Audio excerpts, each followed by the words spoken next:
I'm here this morning with my friend Mark Altheim. Mark had a very successful career in real estate, went on to launch beach tennis, which was a new sport that he brought to the United States, and currently he has opened a brand new, beautiful yoga studio in Manhasset, New York called No Yoga, No Bliss. Hi, Mark. Hi. No being K-N-O-W, not N-O, so No Yoga, No Bliss. Yes. Welcome. Thank you. Great to have you. Namaste. Namaste.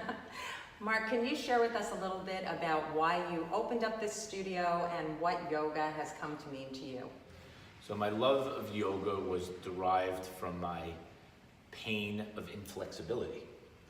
So it was not by choice, it was a necessity for me to figure out how to become more pliable. I could no longer buckle my ski boots. I couldn't bend down to tie my ski boot.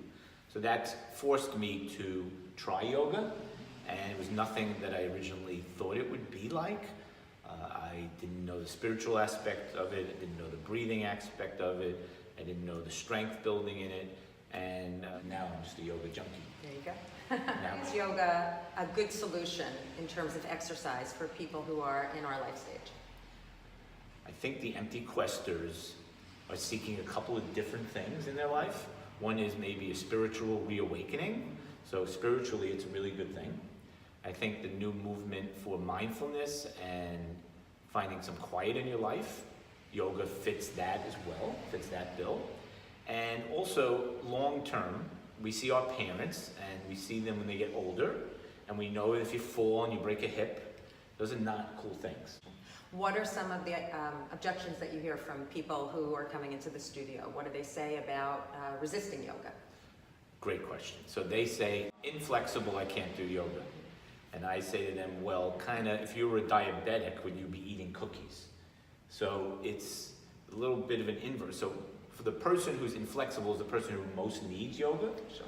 And the person who's most resistant to meditation, or the idea of doing meditation, generally the people that most resist. How long does it take to become a successful practitioner of yoga?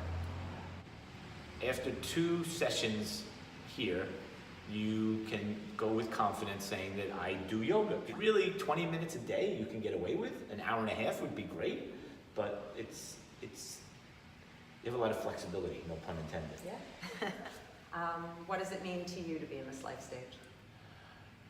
It was a little daunting, I think, for me, and because your children are your, centerpiece of your life, and when they are no longer there, and you don't feel needed by what you have to do for them, it's like, what do we do now?